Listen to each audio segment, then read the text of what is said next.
अस्सलाम वालेकुम students, first year chemistry lecture 22 में आज हम पढ़ेंगे एटॉमिक रेडियाई।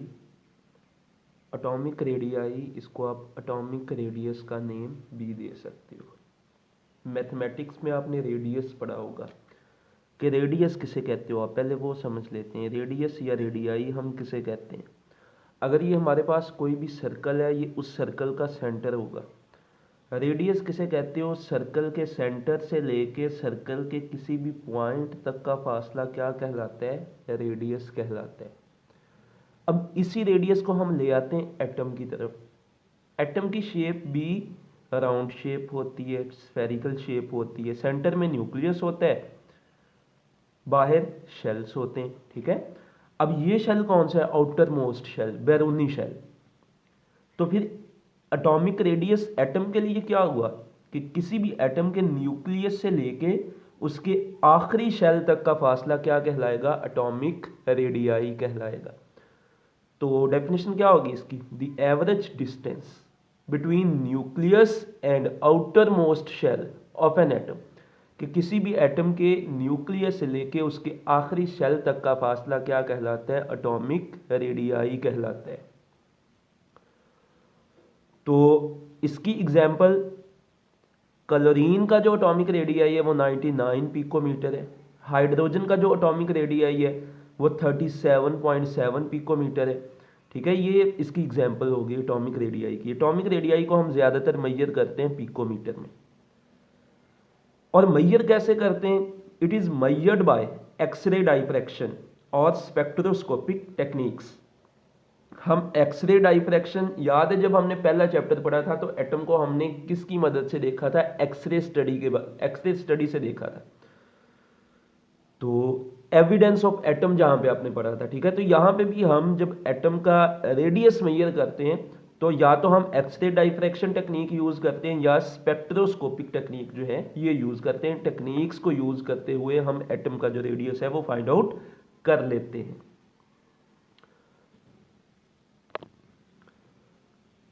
अब नेक्स्ट आ सकता है short question, why atomic radii के नॉट मेजर्ड एक्यूरेटली। बेटे एटॉमिक रेडियाई को ना, एटम के रेडियस को हम एक्यूरेटली बिल्कुल सही सही से मेजर नहीं कर सकते।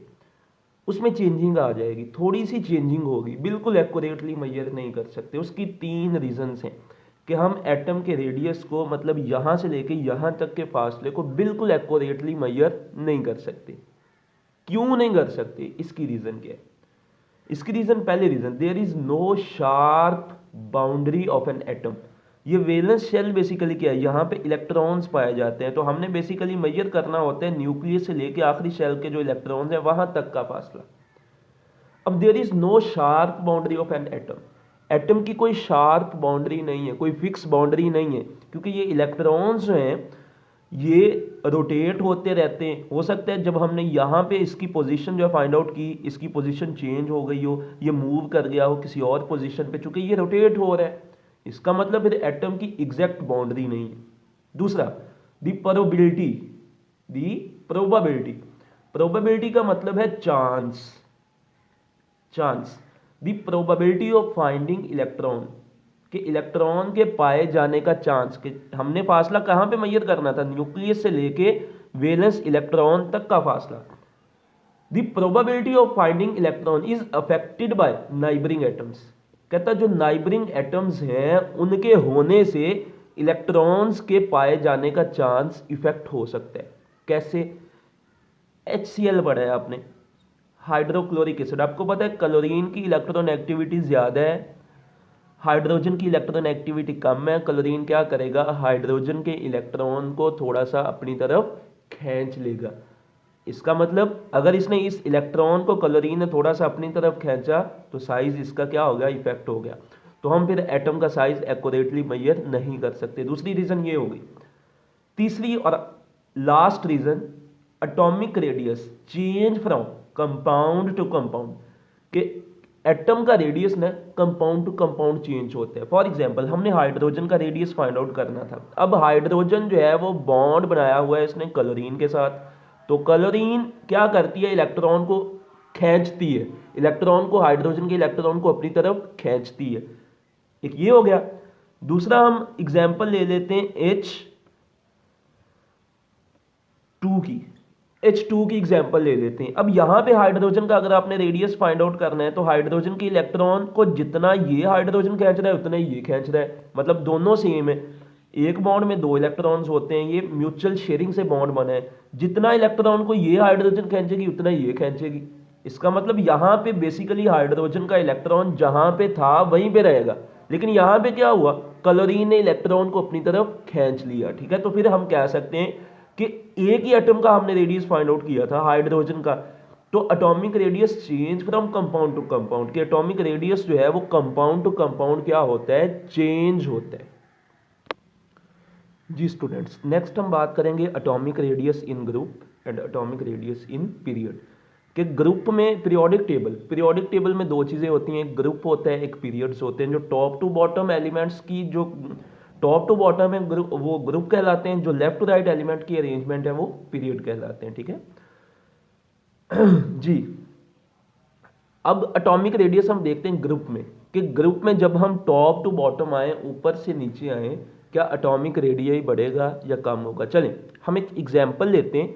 Hydrogen, lithium, sodium, potassium, rubidium, caesium, francium,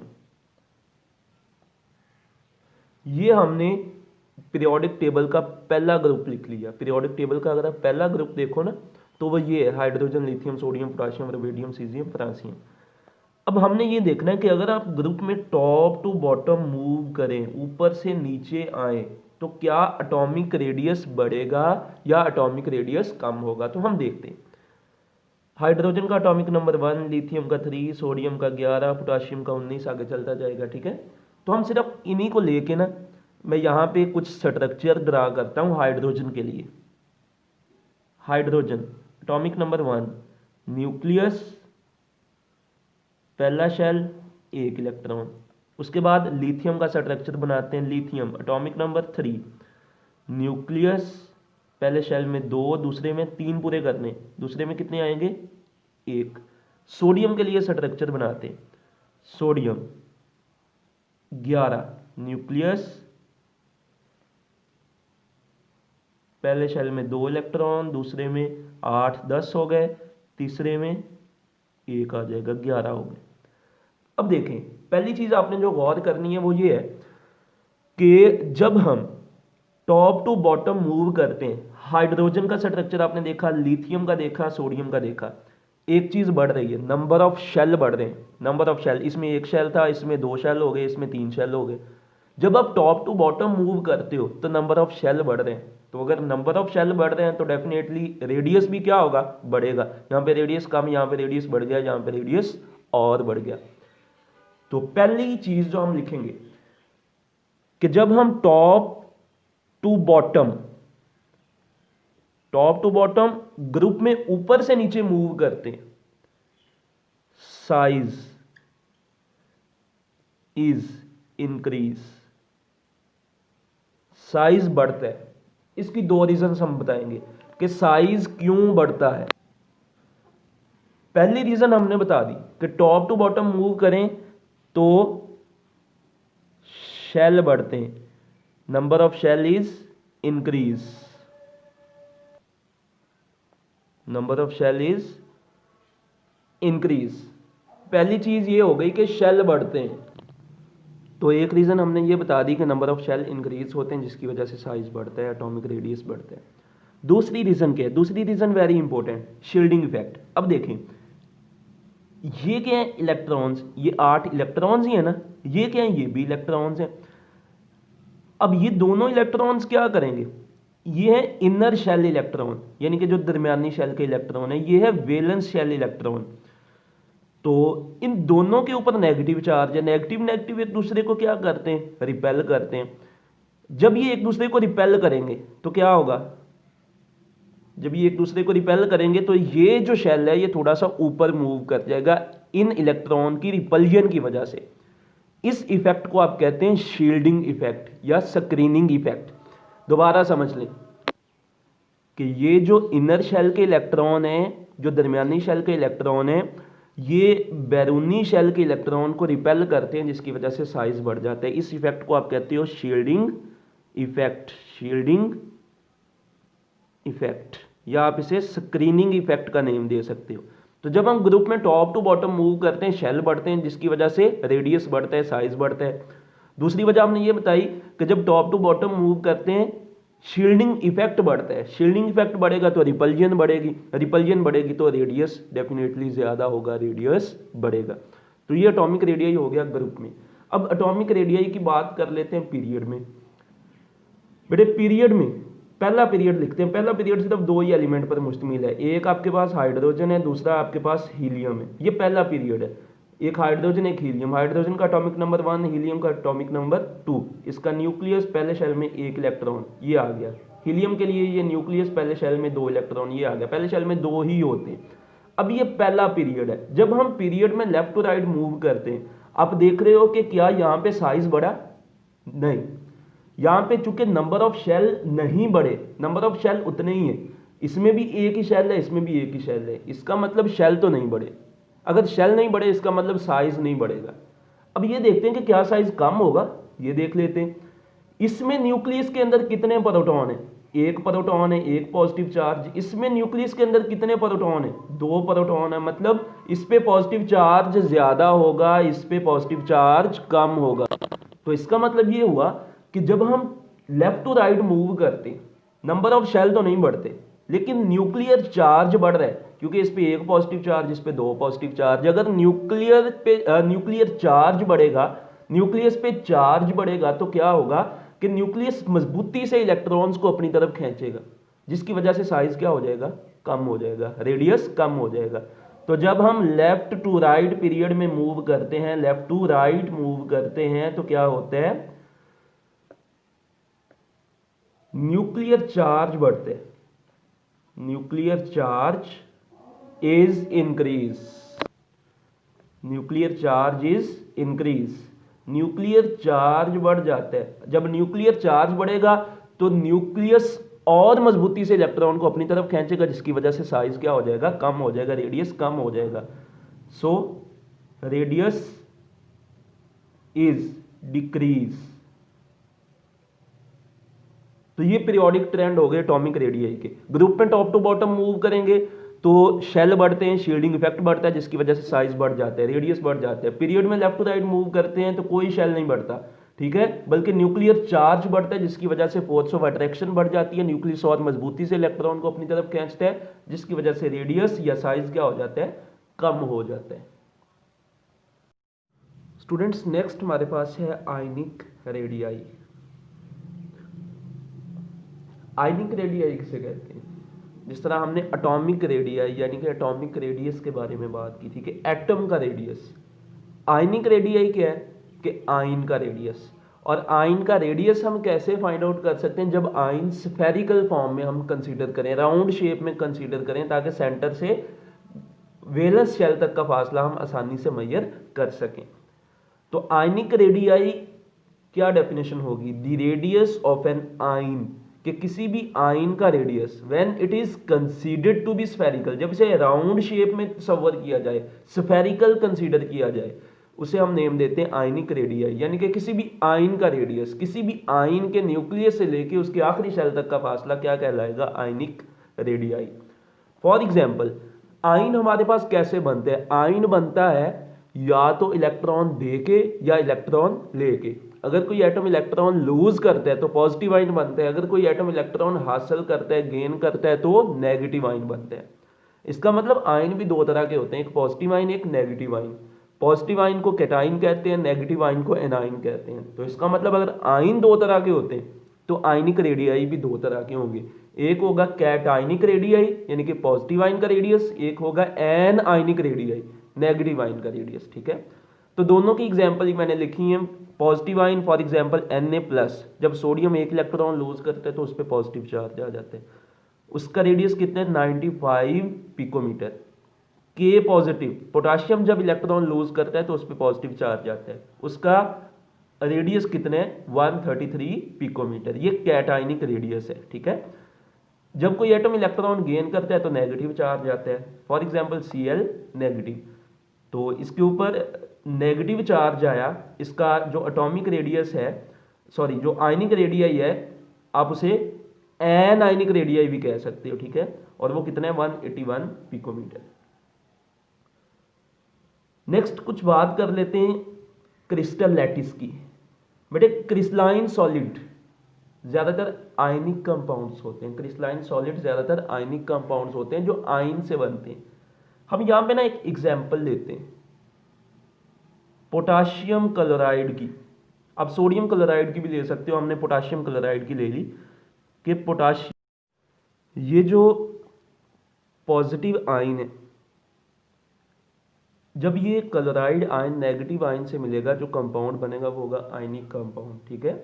और पोटाशियम क्लोराइड क्रिस्टल की फॉर्म में होगा, ठीक है, उसे आप क्रिस्टल लैटिस भी कह सकते हो।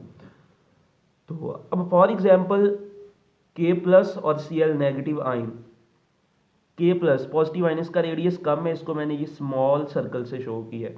क्लोराइड आयन, इसका रेडियस ज़्यादा है, इसको मैंने बड़े सर्कल से शो किया है। फॉर एग्जांपल पोटाशियम और क्लोरीन आपस में मिल जाते हैं, ये कंपाउंड बन गया पोटाशियम क्लोराइड। अब यहां से लेके यहां तक ये डिस्टेंस है पॉजिटिव आयन का डिस्टेंस, ठीक है, इसको मैंने R पॉजिटिव से शो कर दिया, यानी कि ये रेडियस है पॉजिटिव आयन का, इसको मैंने R पॉजिटिव से शो कर दिया। ये है हमारे पास Cl नेगेटिव, ये यहां से लेके यहां तक जो रेडियस है वो है नेगेटिव आयन का, इसको मैंने R नेगेटिव से शो कर दिया, ठीक है। तो अगर आप इंटर आयनिक डिस्टेंस फाइंड आउट करना चाहते हो, ये हमारे पास एक क्रिस्टल लैटिस बन गई KCl की। अगर आप यहां से लेके यहां तक का फासला मेजर करना चाहते हो तो कैसे करोगे, R positive plus R negative, इनको सम कर दो, ये टोटल यहां तक डिस्टेंस आ जाएगा। तो इंटर आयनिक डिस्टेंस, इसे आप कैपिटल R से शो कर लो, ये किसके इक्वल आएगा फिर, R positive plus R negative के इक्वल आ जाएगा, ठीक है। तो वैल्यू पुट करो, R पॉजिटिव कितना है हमारे पास, K पॉजिटिव है, कितने 133, R नेगेटिव कितने क्लोरीन है 181, इनको सम करो तो टोटल यहां से लेके यहां तक इंटर आयनिक डिस्टेंस, दो आयन के दरमियान फासला आ जाएगा हमारे पास 314। और ये जो फॉर्मूला हमने बनाया है ना, अगर आपको कोई दो वैल्यूज पता है ना, यानी कि टोटल आपके पास इंटर आयनिक डिस्टेंस है और R पॉजिटिव है, तो आप R नेगेटिव की वैल्यू फाइंड आउट कर सकते हो, या R की वैल्यू है और R नेगेटिव की वैल्यू है, R पॉजिटिव की वैल्यू नहीं है तो आप R पॉजिटिव की वैल्यू फाइंड आउट कर सकते हो। कैसे कि दो वैल्यूज आपको पता है, तीसरी आप फाइंड आउट कर सकते हो। अगर ये दो पता है तो R फाइंड आउट कर सकते हैं, ये दो पता है तो R पॉजिटिव फाइंड आउट कर सकते हैं, ये दो पता है तो R नेगेटिव फाइंड आउट कर सकते हो। कैसे, अगर R पॉजिटिव निकालना है, R पॉजिटिव इधर ही, बाकी इसको इधर ले जाओ, R नेगेटिव निकालना है तो R नेगेटिव को इधर ही रहने दो और R पॉजिटिव जो है इसको उधर ले जाओ, ठीक है। इस फॉर्मूले में वैल्यूज पुट करके आप स्मॉल r पॉजिटिव यानी कि कैटायनिक रेडियस और एनायनिक रेडियस जो है ये फाइंड आउट कर सकते हो। नेक्स्ट हमारे पास है very important short question, why the size of cation is always smaller than parent atom, कि जो कैटाइन का साइज है, पॉजिटिव आयन का साइज है, वो अपने पेरेंट एटम से हमेशा छोटा होता है। इसकी क्या रीजन है, very important short question, why the size of cation is always smaller than parent atom. Parent atom क्या है, वो एटम जिससे ये कैटाइन बना है उसको आप नेम देते हो पेरेंट एटम का। फॉर एग्जाम्पल हम एग्जाम्पल लेते हैं Na पॉजिटिव की, हम Na पॉजिटिव की एग्जाम्पल लेते हैं। अब Na positive sodium positive ion किससे बना, ओरिजिनल सोडियम से, तो इस एटम को आप कहते हो पेरेंट एटम, ठीक है।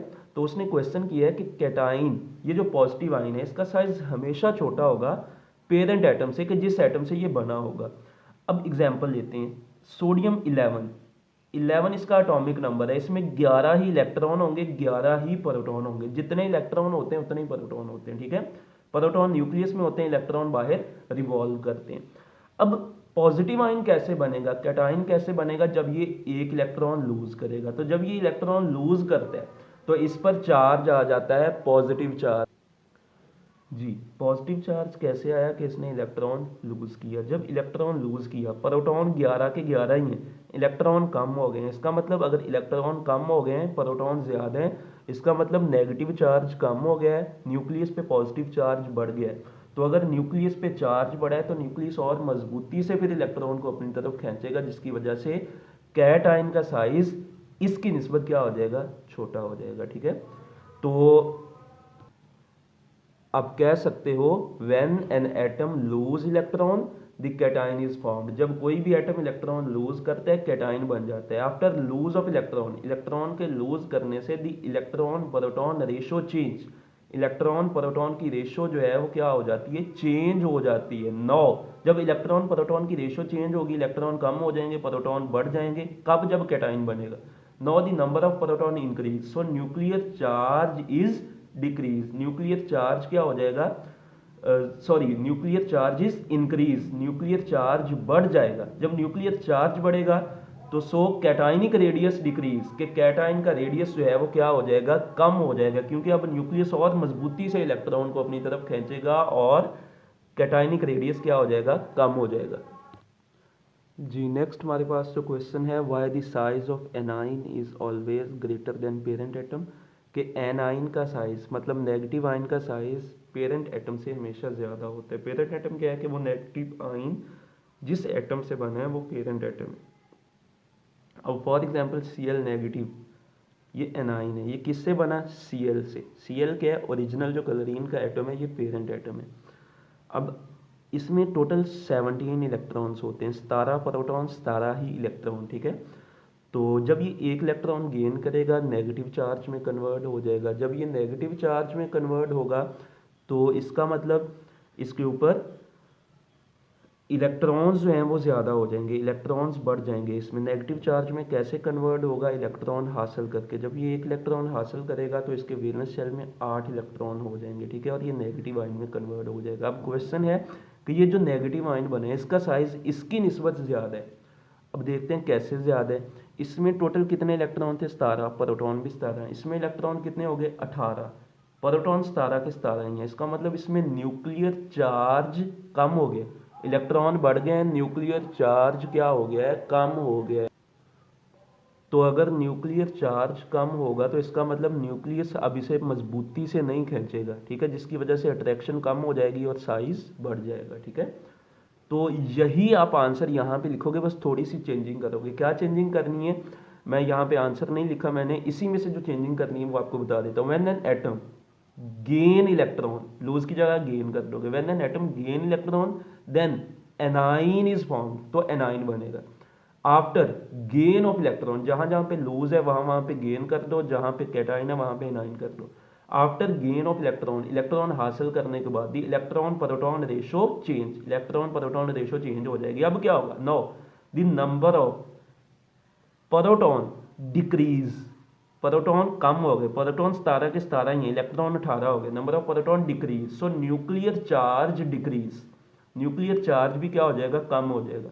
सो अगर न्यूक्लियर चार्ज कम होगा an ionic radius increase, an ionic radius क्या होगा, बढ़ जाएगा, नेगेटिव आयन का रेडियस बढ़ जाएगा। यानी कि जब इलेक्ट्रॉन की तादाद ज़्यादा होगी, इलेक्ट्रॉन की तादाद ज़्यादा होगी, इलेक्ट्रॉन मोर, न्यूक्लियर चार्ज ये कम हो जाएगा। न्यूक्लियर चार्ज कम होगा तो क्या होगा, साइज बढ़ जाएगा। तो ये हमारे पास आयनिक रेडियाई हो गया कंप्लीट। इसके जो पीरियोडिक ट्रेंड्स है ना, कि ग्रुप में देखें और पीरियड में देखें, वो सेम है जिस तरह आपने एटॉमिक रेडियस के पढ़ा था। एटॉमिक रेडियस के पीरियोडिक ट्रेंड यानी कि ग्रुप में और पीरियड में बिल्कुल सेम है आयनिक रेडियाई के।